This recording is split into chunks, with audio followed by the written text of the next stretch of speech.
Myself, Dr. M.K. Paliwal, Assistant Professor in Chemistry, government girls college Chomu.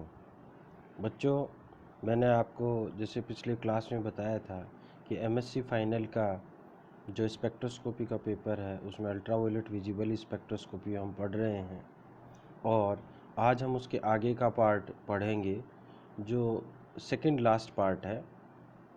और ये बहुत part है, इम्पोर्टेंट इस सेंस में है क्योंकि ये वाला जो पार्ट है वो बहुत सारी कॉम्पिटिटिव एग्ज़ाम्स में ज़रूर आता है और इसके बारे में बहुत क्वेश्चंस पूछे जाते हैं, और इसके साथ साथ एमएससी के लिए भी ये बहुत इम्पोर्टेंट है। एक क्वेश्चन इसमें इस पार्ट में ज़रूर आएगा।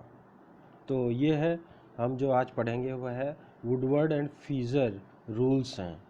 वुडवर्ड और फीजर रूल। वुडवर्ड और फीजर एक साइंटिस्ट थे। उन्होंने थियोरेटिकली हम लैम्डा मैक्स की कैलकुलेशन या थियोरेटिकली हम लैम्डा मैक्स किस प्रकार से ज्ञात करें उसके लिए इम्पेरिकल्स रूल्स दिए उन्होंने। तो so Woodward and Fieser rules are the empirical rule and it is used for the determination of lambda max. अब देखिए, वुडवर्ड और फीजर रूल्स में कुछ इम्पोर्टेंट टर्म्स हैं जो काम में ली जाती हैं, उनको समझना पहले ज़रूरी है, उसके बाद हम आगे का पढ़ेंगे। सबसे पहला है होमोन्यूक्लियर और हेटेरोन्यूक्लियर पॉलीइन्स क्या होते हैं। जैसे आपको पता चल रहा है, पॉलीइन्स का मतलब है कि जिसमें एक से ज़्यादा डबल बॉन्ड हो। इन का मतलब डबल बॉन्ड होता है, पॉली का मतलब बहु होता है। तो एक से ज़्यादा अगर डबल बॉन्ड हो, इस प्रकार का सिस्टम पॉलीइन कहलाता है। इसमें भी दो प्रकार का हो गया, होमो एनुलर, हेटेरो एनुलर। होमो का मतलब होता है सेम और एनुलर का मतलब होता है वलय। अगर एक ही वलय में दो डबल बॉन्ड हैं तो होमो एनुलर कहलाएगा, और अगर अलग अलग रिंग्स में दो डबल बॉन्ड हैं तो वो हेटेरो एनुलर सिस्टम कहलाएगा। अब हम इसके कुछ एग्जांपल्स के बारे में बात करते हैं। जैसे पहला फर्स्ट ए एग्जांपल है, होमो एनुलर पॉलीइन्स क्या है। जैसे इसमें तीन रिंग दिखाई हुई है, और तीन रिंग्स में क्या है कि आपको डबल बॉन्ड दिखाई दे रहे हैं। एक पहली वो रिंग में दिख रहा है और एक तीसरी रिंग में दिख रहा है, पर ऐसा नहीं है। ये आप देखिए, ध्यान से देखिए, ये दोनों डबल बॉन्ड जो हैं वो अल्टरनेट पोजीशन में केवल सेकंड रिंग में ही है। तो ये जो सिस्टम होगा या ये जो पॉलीइन होगा वो है होमो एनुलर पॉलीइन होगा। दूसरा देखिए, first B example. First B example में क्या है, ये वाला जो सिस्टम है वो हेटेरो एनुलर कॉन्जुगेटेड पॉलीइन्स का सिस्टम है। हेटेरो एनुलर यूँ है क्योंकि जो डबल बॉन्ड हैं वो अलग अलग रिंग्स में है, यानी कि ये पार्ट नहीं है एक रिंग का। दूसरे वाला जो है वो बॉन्ड दूसरे रिंग का है, जबकि पहले वाला जो है वो दूसरे रिंग का है। इसी प्रकार से हम अगर फर्स्ट सी में देखते हैं तो ये न तो होमोएनुलर सिस्टम है न ही हेटेरोएनुलर सिस्टम है। होमोएनुलर सिस्टम के लिए एक शर्त यह है कि उसमें कॉन्जुगेटेड डबल बॉन्ड्स होने चाहिए। कॉन्जुगेटेड डबल बॉन्ड का मतलब एक डबल बॉन्ड और फिर एक सिंगल बॉन्ड आना चाहिए, उसके बाद फिर लगातार डबल बॉन्ड आना चाहिए, फिर एक सिंगल बॉन्ड आना चाहिए। अब देखिए फर्स्ट सी में क्या है, एक रिंग में दो डबल बॉन्ड तो हैं, परंतु एक डबल बॉन्ड के बाद आप क्लॉकवाइज चले जाओ या एंटी क्लॉकवाइज चले जाओ, दो सिंगल बॉन्ड आ जाते हैं, जबकि आना चाहिए एक सिंगल बॉन्ड और उसके बाद डबल बॉन्ड। इसलिए ये भी होमोएनुलर पॉलीइन्स का सिस्टम नहीं माना जाएगा। ये नॉन कॉन्जुगेटेड सिस्टम है, इसलिए इसका हम लैम्डा मैक्स कैलकुलेट नहीं कर सकते। फर्स्ट डी वाले में देखिए, फर्स्ट जो डी का एग्जांपल है वो होमोएनुलर का है। इसमें देखिए बीच नीचे वाली जो तीन रिंग है उसके बीच में एक डबल बॉन्ड है और ऊपर वाली रिंग में आपको डबल बॉन्ड दिख रहा है, बट ये वाला पार्ट ये वाला जो बॉन्ड है वो इसी रिंग का पार्ट है। आप ध्यान से देखेंगे तो आपको पता चलेगा ये इसका पार्ट है। तो इसलिए ये भी क्या है, होमोएनुलर पॉलीइन सिस्टम है। अब इसमें आती है दूसरी जो इम्पोर्टेंट टर्म आती है, वह आती है ring residue. Ring residue and alkali substituent. Ring residue किसे कहते हैं और एल्काइल सब्स्टिट्यूएंट किसे कहते हैं। देखिए सेकंड ए जो है उसका एग्जांपल देखिए, एक बेंजीन और उसके मिथाइल ग्रुप जुड़ा हुआ है। तो जो मिथाइल ग्रुप साइड से जुड़ा हुआ है रिंग के, वो तो है एल्काइल सब्स्टिट्यूएंट, यानी कि वह डबल बॉन्ड के साथ जुड़ा हुआ होना चाहिए। क्या होना चाहिए? डबल बॉन्ड के साथ जुड़ा हुआ होना चाहिए, वही एल्काइल सब्स्टिट्यूएंट कहलाएगा। रिंग रेजिड्यू ज्ञात करने के लिए एक सिंपल सा फॉर्मूला है कि जहाँ तक डबल बॉन्ड अल्टरनेट या कॉन्जुगेटेड डबल बॉन्ड होते हैं वहाँ तक आप एक गोला खींच दीजिए, जैसे मैंने दिखा रखा है। ये गोला जो है वो आपसे जहाँ ये कट करता है या जितनी जगह पर ये कट करता है रिंग को, वो रिंग रेजिड्यू कहलाएंगे, यानी रिंग का अवशेष जो होंगे वो रिंग रेजिड्यू कहलाएंगे। तो इसमें 2 रिंग रेजिड्यू है और एक एल्काइल सब्स्टिट्यूएंट है। इसी प्रकार से सेकंड बी का हम एग्जांपल देखते हैं। इसमें भी एक बेंजीन रिंग है और उसके साथ मिथाइल ग्रुप जुड़ा हुआ है, but it is not a alkyl substituent. क्यों? ये एल्काइल सब्स्टिट्यूएंट क्यों है? कॉन्जुगेटेड डबल बॉन्ड तो है इसमें, होमोन्यूलर कॉन्जुगेटेड डबल बॉन्ड है, बट ये जो एल्काइल सब्स्टिट्यूएंट है वह कॉन्जुगेटेड सिस्टम के साथ जुड़ा हुआ नहीं है, इसलिए इसको एल्काइल सब्स्टिट्यूएंट नहीं मानेंगे। एल्काइल ग्रुप जो है अगर कॉन्जुगेटेड सिस्टम के साथ जुड़ा हुआ होता तो हम इसको एल्काइल सब्स्टिट्यूएंट मानते। अब देखिए आप डबल बॉन्ड के बाद देखिए कितने कार्बन आ गए, 1, 2 और तीसरा कार्बन है ये, इसलिए इसको मानते नहीं है। या नेक्स्ट कार्बन पे जुड़ा हुआ है तो इसको क्या है, एल्काइल सब्स्टिट्यूएंट नहीं आएंगे। अब थर्ड टर्म जो है वो इम्पोर्टेंट टर्म है, ये भी आपको ध्यान रखनी है, और वो है एक्सोसाइक्लिक डबल बॉन्ड ECBD और extended double bond conjugation EDBC। बहुत इंपॉर्टेंट टर्म है, याद रखने की आवश्यकता है। एक्सोसाइक्लिक डबल बॉन्ड जो है, एक्सोसाइक्लिक डबल बॉन्ड जैसा नाम से पता चल रहा है कि साइकिल के बाहर जो डबल बॉन्ड हैं उनको एक्सोसाइक्लिक डबल बॉन्ड कहते हैं। फिर आता है extended double bond conjugation EDBC, यानी कि डबल बॉन्ड के कॉन्जुगेशन को बढ़ाने वाले जो बॉन्ड्स होते हैं या कॉन्जुगेशन को बढ़ाने वाले जो डबल बॉन्ड हैं वो कहलाते हैं extended double bond conjugation.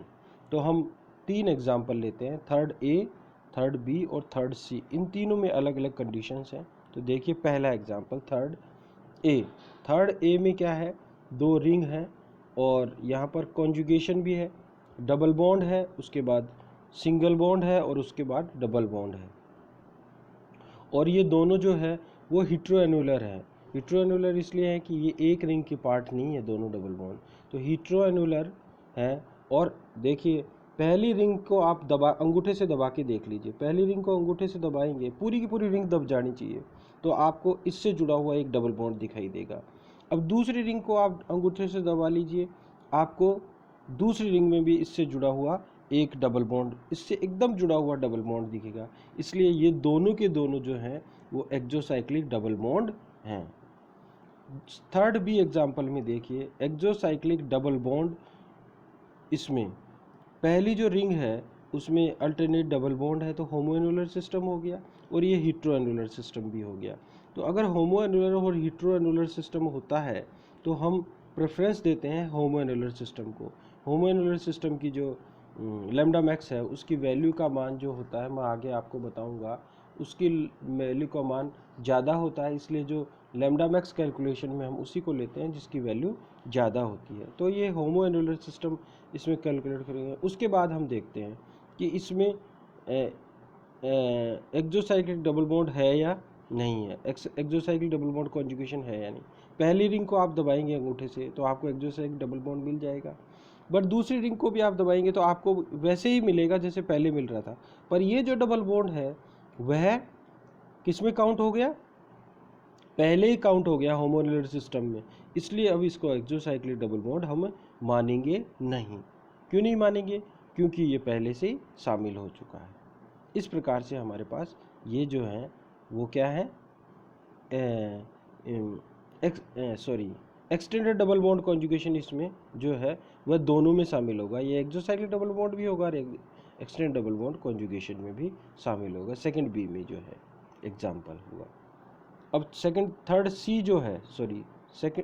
Third B में जो एग्जाम्पल है या ये जो वाला जो डबल बॉन्ड है वो दोनों में शामिल होगा, एक्सोसाइक्लिक डबल बॉन्ड और extend double bond conjugation. Third example जो है वो आता है हमारे पास थर्ड सी जो है, उसमें देखिए दो एक्सटेंड एक्सोसाइक्लिक डबल बॉन्ड्स हैं। तो इस प्रकार से थर्ड एग्जांपल देखते हैं। अब हम बात करते हैं determination of lambda maximum for dienes. Dienes के लिए लैम्डा मैक्सिमम कैसे डिटरमाइन करते हैं। तो सबसे पहले इसमें आता है बेस वैल्यूज़। बेस वैल्यू जो है वह है होमोएनुलर डाइन सिस्टम के लिए 253 नैनोमीटर होती है, हीटेरोएनुलर के लिए 215 नैनोमीटर होती है, 1,3 ब्यूटाडाइन के लिए 217 नैनोमीटर होती है, कॉन्जुगेटेड ट्राइन के लिए 245 होती है। और इनमें इंक्रीमेंट्स जो आता है for each exocyclic double bond and ring residue and alkyl substituent 5 nanometre आता है। For each extended double bond conjugation 30 nanometre आता है। और NR2 ग्रुप के लिए 60 नैनोमीटर आता है। OR ग्रुप के लिए जो आता है वह आता है 5 नैनोमीटर। तो मैं कुछ एग्जांपल्स देखते हैं। पहले वाला जो एग्जांपल है इसमें देखिए ये डाइन है सिंपल 1,3 ब्यूटाडाइन 217 नैनोमीटर हो जाएगा। इसमें एक एक्सोसाइक्लिक डबल बॉन्ड कॉन्जुगेशन है तो 5 नैनोमीटर हो जाएगा। दो इसमें रिंग रेजिड्यू है तो इसमें 10 नैनोमीटर हो जाएगा। एक इसमें एल्काइल सब्स्टिट्यूएंट है तो इसमें 10 नैनोमीटर हो जाएगा। जो Me लिखा हुआ है वो एल्कलाइन सिस्टम के साथ काम करेगा। और रिंग रेजिड्यू आप अगर इसको 1,3 ब्यूटाडाइन पे अगर गोला लगा देंगे तो जो बेंजीन वाले दो ग्रुप्स हैं, ये जो साइक्लिक ग्रुप वाले दो बॉन्ड्स हैं वो रिंग रेजिड्यू के रूप में काम करेंगे। इस प्रकार से इसका लैम्डा मैक्सिमम 242 नैनोमीटर हो जाएगा। अब दूसरा एग्जाम्पल हम बात करते हैं। इसमें देखिए बेस, ये होमोएनुलर सिस्टम है तो बेस वैल्यू हो जाएगी 253 नैनोमीटर। अब इसमें दो रिंग रेजिड्यू, आप गोला खींचने के बाद दो रिंग रेजिड्यू लग रहे हैं तो 10 नैनोमीटर हो जाएगा। इसमें एक एल्काइल सब्स्टिट्यूएंट है, ऊपर वाला जो है वो आपके पास एक एल्काइल सब्स्टिट्यूएंट हो जाएगा। तो इस प्रकार से आप देख सकते हो सेकंड एग्जाम्पल में जो है, तो टोटल जो हो जाएगा 260 नैनोमीटर हो जाएगा। अब हम बात करते हैं थर्ड एग्जाम्पल की। थर्ड एग्जाम्पल में भी होमोएनुलर हीटेरोएनुलर दोनों प्रकार के हैं तो बेस वैल्यू आ जाएगी होमोएनुलर की, मैंने आपको पहले ही बताया था। इसमें 5 रिंग रेजिड्यू हैं, आप गोला खींचेंगे तो 8 रिंग रेजिड्यू प्राप्त होंगे। इसमें एक एक्सोसाइक्लिक डबल बॉन्ड कॉन्जुगेशन है तो 5 नैनोमीटर आ जाएंगे। और दो इसमें एक्सटेंडेड डबल बॉन्ड कॉन्जुगेशन है तो वो 30 हो जाएगा, तो 30 × 2 60 हो जाएगा। टोटल इसका 343 नैनोमीटर हो जाएगा। फोर्थ एग्जांपल जो है उसमें अपन बेस वैल्यू हीटेरोएनुलर सिस्टम है तो ये जो है 1,3 ब्यूटाडाइन सिस्टम है, हीटेरोएनुलर एक ही भी इंजीनियरिंग है तो इसमें बेस वैल्यू तो 217 नैनोमीटर हो जाएगी। और दो रिंग रेजिड्यू हैं, आप गोला खींच के देख लीजिए, दो रिंग रेजिड्यू पता चलेंगे तो टोटल हो जाएंगे 227 नैनोमीटर। अब पांचवें एग्जांपल जो है वो हीटेरोएनुलर सिस्टम डाइइन सिस्टम का है तो 215 दो एक्सोसाइक्लिक डबल बॉन्ड कॉन्जुगेशन है और 4 इसमें रिंग रेजिड्यू हैं तो टोटल 245 नैनोमीटर हो जाएगा। इस प्रकार से इसमें ये होता है 245 लैम्डा मैक्सिमम की वैल्यू। तो इस प्रकार से आप बहुत सारे एग्जाम्पल आपको प्रैक्टिस करने हैं। मैंने कुछ बेसिक एग्जाम्पल्स लिए हैं जिसके आधार पर हम आपको डाइंस का कैलकुलेशन, अब आगे हम और इसका स्टडी करेंगे तो आपको वो करना है। Thank you. देखना है कि कैसे हम निकाल सकते हैं। तो आप, ये मैंने बहुत समराइज रूप में लिया है, आपको बहुत विस्तार से इसमें पढ़ना है, बहुत सारी प्रैक्टिस करनी है। अगर नहीं आता है तो आप मुझे कभी भी पूछ सकते हो फ़ोन करके, ठीक है। आप रात को 8 बजे से लेकर सुबह 8 बजे के बाद, रात को 8 बजे से पहले और सुबह रात को 8 बजे के बाद नहीं और सुबह 8 बजे से पहले नहीं, कभी भी पूछ सकते हो आप कोई भी एग्जाम्पल। Thank you.